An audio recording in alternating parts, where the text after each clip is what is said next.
ressens une grande émotion, déjà parce que j'ai participé à l'édition 2014 et je l'associe à des souvenirs extrêmement positifs. La pression, même si on est prêt, ce qui est mon cas, même si on connaît bien son bateau, ce qui est mon cas, et même si on est très content de partir, ce qui est encore mon cas, elle se fait naturellement parce que c'est une compétition contre les meilleurs marins sur des bateaux qui sont des bateaux très puissants. Tirer son épingle du jeu avec un bateau d'une plus ancienne génération, c'est un vrai défi.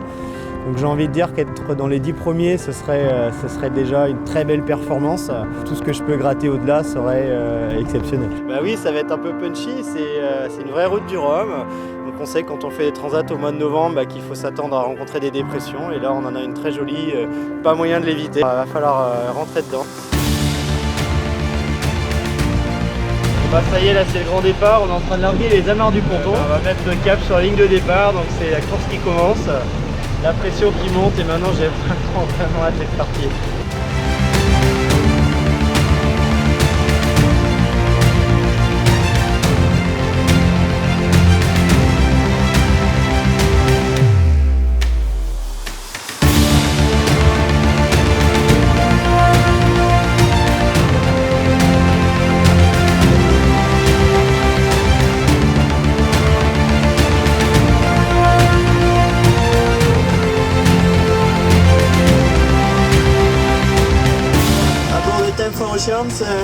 Ça mouille beaucoup, ça fait 3 jours qu'on est parti et là c'était la troisième dépression sur le chemin.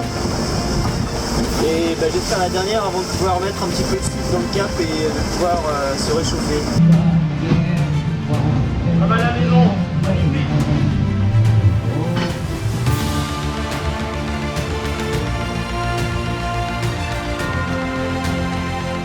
Eh bien me voilà désormais au large des Canaries. Comme vous pouvez le voir, il fait super beau, c'est très agréable. Ça m'a permis de me reposer un petit peu, puis de réparer tous les petits bobos sur le bateau, parce qu'après les 4 jours de vent très fort, j'ai pas arrêté de travailler là pendant 2 jours. Et le sentiment avec ce très beau temps là, c'est un petit peu comme la mi-temps entre la première partie très ventée et la deuxième, la course dans l'Alizé.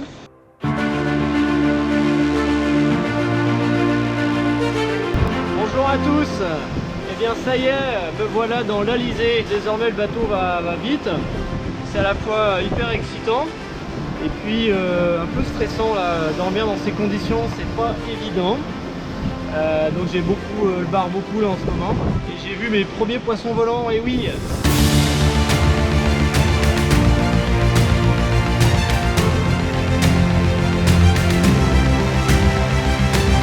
Et bah ça y est, j'ai franchi la barre des 1000 milles cette nuit, puisque je ne suis plus désormais qu'à moins de 800 milles de la Guadeloupe. Alors là je slalom entre tout un tas de gros nuages et c'est un peu la guerre parce que sous les nuages impossible de mettre beaucoup de toile et entre les nuages il n'y a plus de vent. C'est la journée compliquée. Mais bon, il reste encore de la distance jusqu'en Guadeloupe et je vais pas me laisser faire comme ça. Alan, coucou, je suis pas très loin, je suis remonté comme une horloge, j'arrive, et il y a le tour de la Guadeloupe qui nous attend mon pote, à tout à l'heure.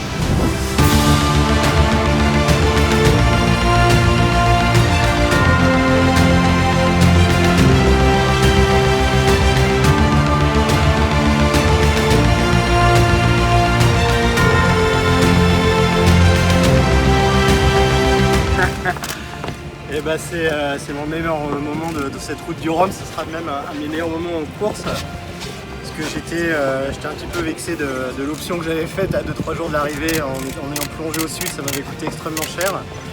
Et j'avais vraiment envie de m'arracher sur la fin. Avec Alan, un coup c'était lui devant, un coup c'était moi, et puis on lâchait jamais rien. Et il repasse. Mais bon, c'est le jeu, hein. Je ne suis pas replié là-dessus, il s'est battu, j'ai envie de dire, c'est même mérité parce que j'étais un peu gêné presque de lui avoir fait ce coup-là. Sur un événement comme la route du Rhum, c'est dépasser ses limites, aller au bout de ses forces et là c'était le cas, donc je suis ravi, c'était une belle édition pour moi.